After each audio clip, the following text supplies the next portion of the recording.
अस्सलाम वालेकुम नाज़रीन इकराम, मैं हूं आपका होस्ट अयाज अहमद। नाज़रीन इकराम, कौमी सलामती की मीटिंग के ऊपर अभी तक इंतहाई अहम बातें हो रही हैं। बहुत बड़े इंकशाफात भी किए गए हैं कि उस मीटिंग के अंदर किसने क्या बातें की थी और किस चीज की मजम्मत की गई थी। आर्मी चीफ ने क्या कहा था, वज़ीर आज़म ने क्या कहा था, इमरान खान का इसके ऊपर बाकायदा तौर पर जवाब आ चुका है। और इमरान खान ने यह बताया है कि मेरी पार्टी का जो फैसला था वो सही था या गलत था। इसके अलावा आज इस्लामाबाद हाई कोर्ट के अंदर एक बहुत बड़ी डेवलपमेंट हुई है। पाकिस्तान की 77 साल तारीख में किसी जज ने कभी ऐसी बात नहीं की जो इस्लामाबाद हाई कोर्ट के एक जज ने कर दी है। और पाकिस्तान के निज़ाम अदल की बुनियादें उस जज साहब ने हिलाकर रख दी हैं। बताया है कि किस तरीके से अदालतों के अंदर कंट्रोल किया जा रहा है। इसके अलावा एक अहम तरीन और बड़ी खबर है अली अमीन गंडापुर के हवाले से, वो आपके सामने रखने के लिए जा रहा हूं। काजी फायज ईसा साहब वो किसी जगह के ऊपर आए हैं और वहां पर लोगों ने उनके साथ क्या सलूक किया है, यह भी आपको बताने के लिए जा रहा हूं। आगे बढ़ने से कबल आपसे गुजारिश करूंगा कि वीडियो को लाइक कर दें, चैनल को सब्सक्राइब कर लें और मेरे उन तमाम दोस्तों का बेहद शुक्रिया जिन्होंने हमारे यूट्यूब चैनल को सब्सक्राइब किया। नाज़रीन किराम, कौमी सलामती की जो मीटिंग हुई, यह मीटिंग इंतहाई अहम मीटिंग थी। इसके अंदर एक जो सबसे बड़ा सवाल किया जा रहा है, सवाल यह किया जा रहा है कि भाई सारे के सारे लोग ये तो इतराज कर रहे हैं कि पाकिस्तान तहरीक इंसाफ ने क्यों बायकॉट किया, इनको आना चाहिए था। तहरीक इंसाफ का इसके ऊपर क्या मौकफ है वो भी मैं आपको बताता हूं। लेकिन तहरीक इंसाफ की जानिब से और जो तहरीक इंसाफ के इत्तेहादी हैं उनकी जानिब से जो सवाल उठाया जा रहा है वो ये है कि भाई इंतहाई इंपॉर्टेंट मीटिंग के अंदर मुल्क का वजीर दाखिला क्यों मौजूद नहीं था, जिसके अंदर FIA आती है, दूसरे अहम अदारे आते हैं, वो क्यों मौजूद नहीं था। और फिर जनाब मोहतरम इज्जत माब मियां मोहम्मद नवाज शरीफ जो कि 3 दफा के वजीर आजम है, इंतहाई अहम शख्सियत है पाकिस्तान की, वो इस मीटिंग के अंदर क्यों शरीक नहीं हुए। लोग ये सवाल पूछ रहे हैं। पाकिस्तान के आर्मी चीफ ने जो सबसे अहम तरीन बात की, उन्होंने कहा जी हम गवर्नेंस के गैप्स को कब तक अफवाज और शोहदा के खून से भरते रहेंगे। यानी कि बलोचिस्तान के अंदर जो पाकिस्तानी फौज के जवान शहीद हो रहे हैं उसकी जो जिम्मेदारी है वो बलोचिस्तान की हुकूमत के ऊपर भी आयद होती है, क्योंकि जो गवर्नेंस का गैप है वो नुकसान पहुंचा रहा है। KPK के अंदर जो तहरीक इंसाफ की हुकूमत है वहां पर जो गवर्नर का गैप है वो नुकसान पहुंचा रहा है। यह पॉइंट ऑफ व्यू है पाकिस्तान के आर्मी चीफ का। अब बलोचिस्तान के अंदर हुकूमत है पीपल्स पार्टी की और KPK के अंदर हुकूमत है पाकिस्तान तहरीक इंसाफ की। लिहाजा दोनों हुकूमतों को जवाब जरूर देना चाहिए कि इनके पास क्या इख्तियारात हैं, इनको क्या करना चाहिए और क्या इनसे नहीं होता। ये चीजें जरूर सामने आनी चाहिए ताकि पाकिस्तान के बेटे उनकी जिंदगियों को महफूज किया जा सके। आगे आ जाए जी, पाकिस्तान के वजीर आजम शहबाज शरीफ साहब वो क्या कहते हैं, जरा गौर से सुनिएगा। कहते हैं कि सोशल मीडिया पर नफरत अंगेज प्रोपेगेंडे के जरिए फौज और अवाम के दरमियान दरार डालने की मजूम कोशिश की जा रही है। फौज और अवाम एक हैं, ना उनके दरमियान दरार डालने की साजिश पहले कामयाब हुई ना आइंदा होगी। इनडायरेक्टली शहबाज शरीफ साहब ने यह तनकीद की है पाकिस्तान तहरीक इंसाफ के सोशल मीडिया के ऊपर कि जी वो फौज के ऊपर तनकीद करते हैं। हालांकि इस हवाले से इमरान खान साहब बड़ा क्लियरली कह चुके हैं और कई मरतबा ये कह चुके हैं और तहरीक इंसाफ ये कह चुकी है कि फौज भी हमारी है, ये मुल्क भी हमारा है, हमारे तहफ़्फ़ुज़ात अगर हैं, इख्तिलाफात हैं तो वो इंडिविजुअल्स के साथ है। ये बात तहरीक इंसाफ भी कह चुकी है और इमरान खान भी कह चुके हैं। इमरान खान से बहुत से लोगों का इतराज था जी इमरान खान ने जाफर एक्सप्रेस वाले साने के ऊपर मजम्मत नहीं की, तो तहरीक इंसाफ के लोग कह रहे थे कि भाई मुलाकात ही नहीं करने दी, मजम्मत कैसे करते। तो इमरान खान की जब मुलाकात हुई है तो इमरान खान ने मजम्मत की है और इंतहाई अहम पैगाम भी जारी किया है। जरा गौर से सुनिएगा इस पैगाम को। इमरान खान ने कहा कि मुल्क में दहशत गर्दी का नासूर बेकाबू है। जाफर एक्सप्रेस का सानहा इंतहाई अफसोसनाक और काबिल मुजम्मत है। इस किस्म की मुनज़्ज़म दहशत गर्दाना कार्रवाइयां किसी भी मुल्क की सिक्योरिटी पर सवालिया निशान है। अफसोसनाक अमर यह है कि तमाम एजेंसियां दहशत गर्दी की रोकथाम की बजाय तहरीक इंसाफ को खत्म करने के ऊपर लगी हुई हैं। मजीद कहा कि 1971 में भी एक सियासी जमात को दीवार के साथ लगाया गया, फिर जो हुआ वो तारीख कभी बुला नहीं पाई।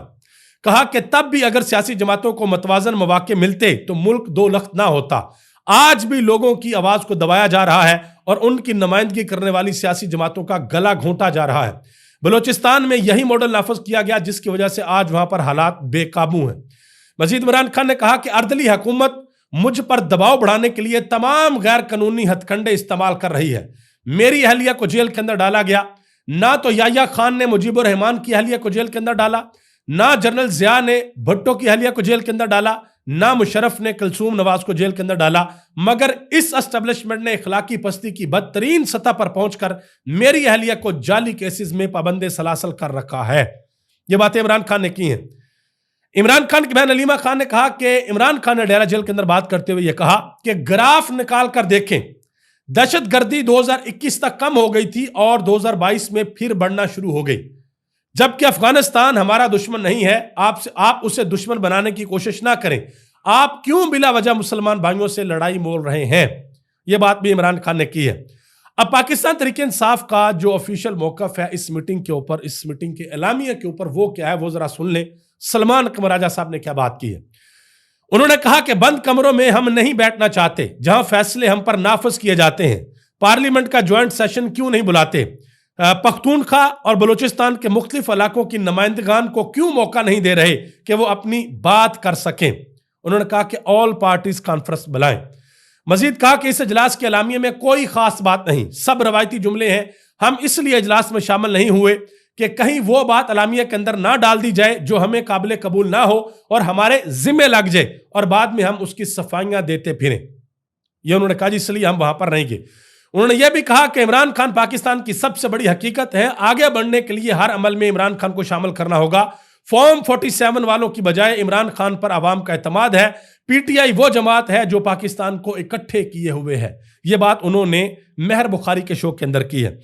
अली अमीन गंडापुर ने एक बात बताई। उन्होंने कहा जी मैंने इस मीटिंग के अंदर यह बात की। उन्होंने कहा जी मैंने कहा कि मेरे ऊपर 100 FIRs हैं, जबकि बड़े से बड़े दहशतगर्द जो हैं हाफिज गुल बहादुर, उसके ऊपर भी इतनी FIRs नहीं है। उन्होंने कहा कि इमरान खान के ऊपर तो मेरे से कहीं ज्यादा है। तो उन्होंने कहा कि ये देखें कि प्रायोरिटी क्या है कि हम लोग दहशतगर्द हैं, पीटीआई के लोग दहशतगर्द और दहशतगर्दी के मुकदमे हम लोग भुगत रहे हैं, जबकि जो लोग असल में दहशतगर्द हैं, जो पाकिस्तान को नुकसान पहुंचाते हैं, पाकिस्तान के बेटे को शहीद करते हैं, उनके ऊपर कोई FIRs नहीं।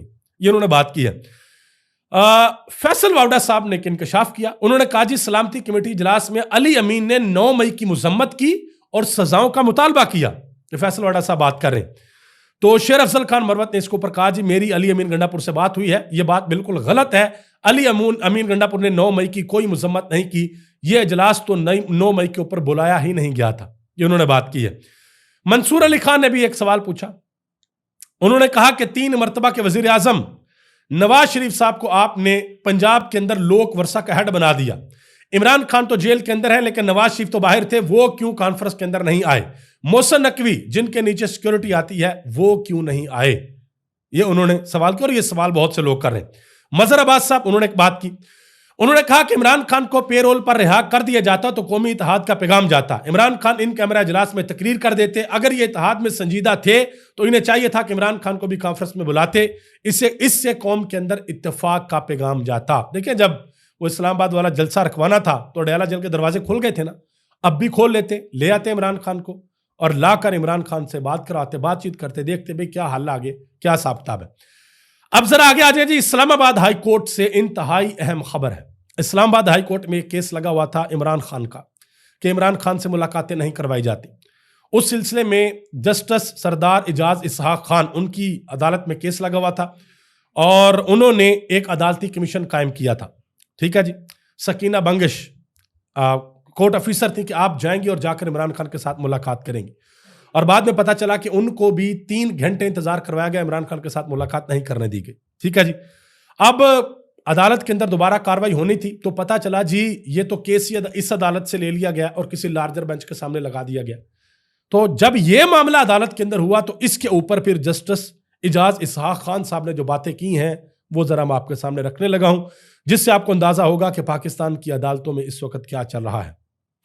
और जिस मुआशरे के अंदर इंसाफ खत्म हो जाता ना, वो मुआशरे बहुत नुकसान उठाते हैं, बहुत नुकसान उठाते हैं। जज साहब ने सवाल पूछा। उन्होंने कहा कि क्या रियासत जज की मर्जी के बगैर किसी केस को लार्जर बेंच को मुंतकिल करने की हमायत करती है? उन्होंने कहा कि यह करने की बजाय आप मेरी अदालत की बुनियादों में बरूद रखकर मेरी अदालत को उड़ा देते। यह बात एक इस्लामाबाद हाई कोर्ट का सिटिंग जज कर रहा है। और सिर्फ यहां तक ही नहीं, आगे जरा सुने। उन्होंने कहा कि रियासत ने हाई कोर्ट के बखिए उधेड़ कर रख दिए हैं। रियासत ने अगर फैसला कर लिया है कि उन्होंने अना की जंग जीतनी है तो मेरा यहां बैठने का कोई फायदा नहीं। مزید کہا کہ ریاست اگر یہ چاہتی ہے کہ عدلیہ کی آزادی ختم کرنی ہے تو صاف بتا دے، ہم گھر چلے جائیں گے۔ انہوں نے کہا کہ یہ نہیں ہو سکتا کہ نوکری بھی کرتے رہیں اور سب چپ بھی بیٹھیں۔ یہ انہوں نے مکالمہ کیا ہے ایڈوکیٹ جنرل سے اور جو ڈپٹی رجسٹرار ہیں ان کے ساتھ۔ مزید ایک اور خبر ہے، اب دیکھیں یہ سارا کچھ جو ہو رہا ہے یہ اسلام آباد ہائی کورٹ کے اندر ہو رہا ہے۔ پہلے جسٹس منصور علی شاہ صاحب نے سب کچھ کھولا، منیب اختر نے بڑا کچھ کھولا، جسٹس عائشہ ملک نے، اس کے علاوہ ایک اور جج صاحب ہیں انہوں نے، جسٹس عطم اللہ صاحب، انہوں نے بہت کچھ کھولا، اور اب یہ بہت کچھ کھول رہے ہیں۔ اور دوسری طرف سپریم کورٹ کے اندر کیا ہو رہا ہے، جو آئینی بینچ ہے، 4 ماہ گزر گئے ہیں لیکن کسی بھی ایک اہم کیس کا فیصلہ ابھی تک نہیں کیا جا سکا۔ جو فوجی عدالتوں کے حوالے سے کیس لگا ہوا اس کی 46 سماعتیں ہو چکی ہیں لیکن ابھی تک نامکمل ہے۔ 3 ججز کے تبادلے کے حوالے سے جو سینیورٹی کا معاملہ ہے وہ بھی ابھی تک طے نہیں ہو سکا۔ یہ ساری تفصیلات حسنات ملک صاحب نے بتائی ہیں۔ اور دوسری طرف جو ہمارے محترم چیف جسٹس صاحب ہیں وہ کہتے ہیں جی ہم تیز ترین انصاف جو ہے وہ دیں گے سپریم کورٹ کے اندر، تو یہ تیز ترین انصاف جو ہے وہ مل رہا ہے۔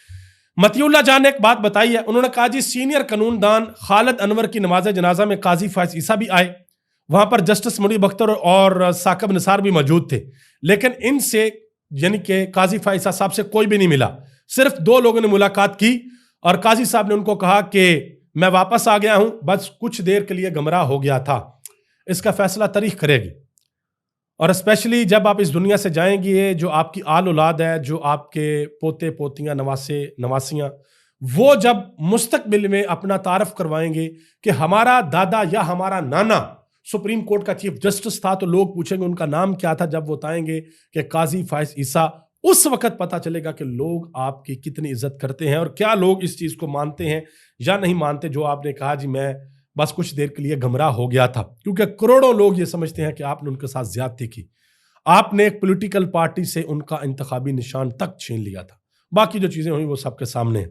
جو 26ویں آئینی ترمیم کے اندر ہوا وہاں پر بھی جو 62 کے آرٹیکل کی جو اپیل تھی وہ بھی آپ نے سنی اور راستہ کھولا کہ ٹھیک ہے بھائی یہ ہارس ٹریڈنگ ہو، منڈیاں لگیں، ووٹ بکیں، ادھر کے ادھر ووٹ جائیں۔ ایک اور خبر آئی ہے جی، زبیر علی خان صاحب ہمارے بھائی ہیں، انہوں نے یہ خبر دی ہے، انہوں نے کہا جی پاکستان تحریک انصاف نے ایک افطار ڈنر دیا ہے، اس کے اندر بہت سے اینکر حضرات کو بلایا گیا جنہوں نے تحریک انصاف کی قیادت کو مشورے دیے ہیں کہ اپنے ٹویٹر کو خاموش کروائیں اور عمران خان کا جو آفیشیل اکاؤنٹ ہے اس کو واپس لے کر آئیں پاکستان کے اندر، تو آپ کے مسائل حل ہو جائیں گے۔ اب اس کے اوپر جبران الیاس جو تحریک انصاف کے سوشل میڈیا کو ہیڈ کرتے ہیں اور بڑی اہم پوزیشن کے اوپر ہیں، انہوں نے ایک بات کی ہے، انہوں نے ایک انٹرویو دیا ہے، انہوں نے کہا کہ عمران خان کا نام بکتا ہے، عمران خان کے مخالف صحافی جب تک عمران خان کا نام نہ لیں تب تک ان کا پروگرام کوئی دیکھنے کو تیار نہیں ہوتا۔ انہوں نے کہا کہ آپ سوشل میڈیا کو سمجھ ہی نہیں رہے کہ سوشل میڈیا ہے کیا۔ انہوں نے کہا کہ آپ نے ہر طرح کا حربہ استعمال کر کے دیکھ لیا لیکن عمران خان کے حق میں سوشل میڈیا کو کنٹرول کرنے میں ناکام رہے۔ انہوں نے کہا کہ جب آپ کی حرکتیں ٹھیک ہوگی تو سوشل میڈیا خود بخود ٹھیک ہو جائے گا۔ مزید انہوں نے کہا کہ عمران خان کا جو پیغام ہم تک آتا ہے ایگزیکٹلی ویسے کا ویسا ہم لگا دیتے ہیں، کسی کے اندر یہ جرت نہیں ہے کہ عمران خان کے پیغام کو چینج کرے۔ انہوں نے کہا کہ پارٹی کے ایک رہنما نے یہ کام کرنے کی کوشش کی تھی اور عمران خان نے اس کو باقاعدہ طور پر ڈس آن کر دیا۔ مزید ایک بات کی ہے حبیب اکرم صاحب نے، انہوں نے کہا کہ سوشل میڈیا پر اعتراضات کے نتیجے میں لوگوں کو اٹھانا اور جرائم پیشہ افراد کی طرح تفشیش کرنا کسی طور پر مناسب نہیں۔ سوشل میڈیا پر تلخی کم کرنی ہے تو سیاست میں تلخی کم کرنا ہوگی۔ نظام درست ہو گیا تو سوشل میڈیا بھی درست ہو جائے گا۔ یہ بات کی حبیب اکرم نے۔ ابھی تک لیے اتنا ہی، آپ سب کا بہت بہت شکریہ۔ مجھے اس دعا کے ساتھ اجازت دے کہ اللہ تعالیٰ ہمارے ملک پر اپنا خاص فضل اور کرم فرمائے، اور جو لوگ اس دہشت گردی کے ناسور میں اپنی جانیں پیش کر رہے ہیں، شہید ہو رہے ہیں، اللہ پاک ان کے درجات کو بلند فرمائے اور اللہ پاک ان کے اہل خانہ کو صبر جمیل عطا فرمائے۔ اور دعا کریں کہ اللہ پاک پاکستان کے سیاستدانوں کو، پاکستان کے جو کرتا دھرتا ہیں ان کو اللہ پاک عقل سلیم سے بہترین فیصلے کرنے کی توفیق عنایت فرمائے۔ آپ سب کا بہت بہت شکریہ۔ اللہ تعالیٰ آپ کی خیر فرمائے، پاکستان کے کروڑوں لوگ جو پاکستان اور پوری دنیا کے اندر بستے ہیں ان کی خیر فرمائے، اللہ عالم اسلام کی خیر فرمائے، اور وہ لوگ جو پاکستان اور عالم اسلام کے خلاف سازشیں کرتے ہیں اللہ پاک ان کو عبرت کا نشان بنائے۔ آپ سب کا بہت بہت شکریہ۔ پاکستان زندہ باد، پاکستان کے کروڑوں عوام پائندہ باد۔